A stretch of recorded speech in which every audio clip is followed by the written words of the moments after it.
Hello everyone, welcome back to Emmits classes by Sonali Dhiman. मैं सोनाली हूँ और अभी हम नेशनलिज्म इन इंडिया पढ़ रहे हैं। तो ये जो वीडियो है, अभी हम जो टॉपिक कर रहे हैं वो है डिफरेंट स्टैंड्स ऑफ एनसीएम, मतलब एनसीएम की अलग अलग स्टोरीज़, उसके किस्से। तो इसका ये लास्ट वीडियो होने वाला है एनसीएम के ऊपर कि मतलब इसमें पार्टिसिपेट लास्टली किया किसने था। हमने सबसे पहले पढ़ा कि टाउन्स में पार्टिसिपेशन कैसा था, फिर हमने पढ़ा पीजेंट्स का पार्टिसिपेशन कैसा था, और फिर हमने पढ़ा ट्राइबल्स का कैसा था। अब हम पढ़ेंगे कि प्लांटेशन वर्कर्स का पार्टिसिपेशन क्या था और एक्चुअली में प्लांटेशन वर्कर्स होते कौन है। पर आगे की वीडियो देखने से पहले मेरे चैनल को सब्सक्राइब कर लो, और वीडियो अच्छी लगे तो लाइक भी कर देना और अपने फ्रेंड्स के साथ शेयर भी कर देना। तो चलो स्टार्ट करते हैं। तो देखो, प्लांटेशन वर्कर्स किसे कहते हैं, पहले तो हम ये समझ लेते हैं। प्लांटेशन वर्कर्स बेसिकली उनको कहा जाता है जो बड़ी बड़ी प्लांटेशंस पे काम करते हैं। अब प्लांटेशन क्या होती है, जैसे समझो कि आपको पता है कि जो टी है वो असम में बहुत ज़्यादा उगाई जाती है। तो जैसे टी की प्रोडक्शन बहुत बड़े बड़े लैंड पे होती है, एक बहुत बड़े स्केल पे होती है, जिससे कि वो बाज़ार में बेची जा सके, एक्सपोर्ट की जा सके, उसको हम प्लांटेशन कहते हैं। मतलब नॉर्मल खेती जब बड़े लेवल पे होगी तो उसको प्लांटेशन कहेंगे, ठीक है। अब स्वराज का क्या मतलब है, ये हम ऑलरेडी पढ़ चुके हैं कि स्वराज का मतलब इंडिपेंडेंस होता है। अब हमने ये देखा था ना कि इंडिपेंडेंस का मतलब हर कम्युनिटी के लिए अलग अलग है ना। ट्राइबल्स के लिए अलग था, पीजेंट्स के लिए अलग था।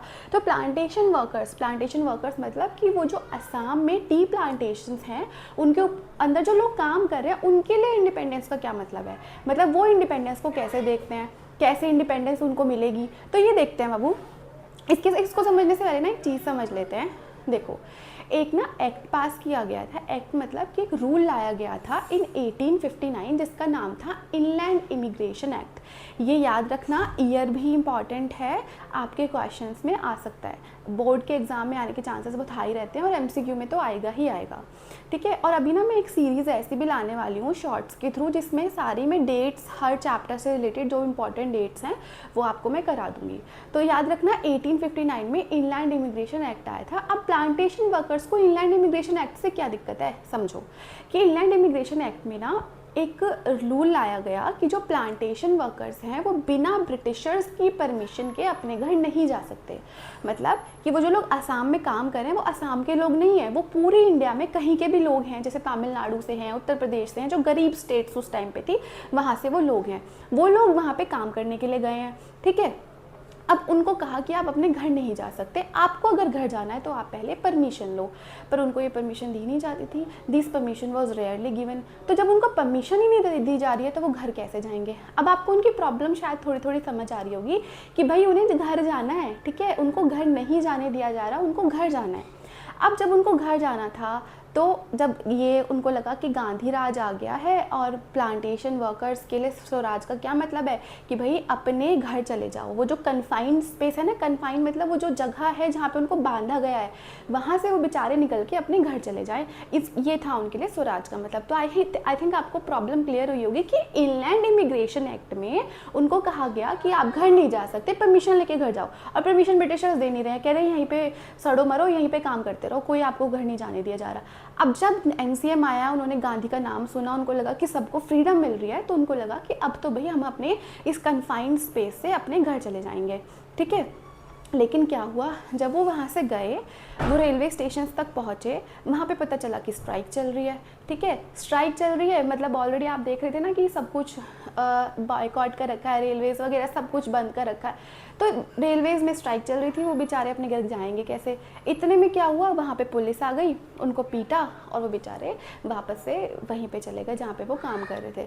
तो बेसिकली इनका जो आप याद रखना कि प्रॉब्लम क्या थी, इनलैंड इमिग्रेशन एक्ट क्या है और इन द एंड उसका सॉल्यूशन कैसे निकला। तो चलो एक बार इसको पढ़ लेते हैं। वैसे तो मैं जो अपने नोट्स हैं जो मेरे ऑलरेडी टेलीग्राम चैनल पे है, जिसका लिंक डिस्क्रिप्शन में गिवन है, उसकी क्लिप मैं साथ में लगा देती हूँ। उसके अलावा मैं बोर्ड पे से एक बार आपको पढ़ा देती हूँ, आपको थोड़ा सा समझ आ जाएगा। देखो, for workers of Assam, Assam में ही है ये याद रखना, freedom meant moving in and out of the confined space. Confined मतलब वो लिमिटेड स्पेस जहाँ पे उनको प्लांटेशन में मजदूर बना के रखा हुआ है, उनको उससे निकल के जाना है अपने घर, ठीक है।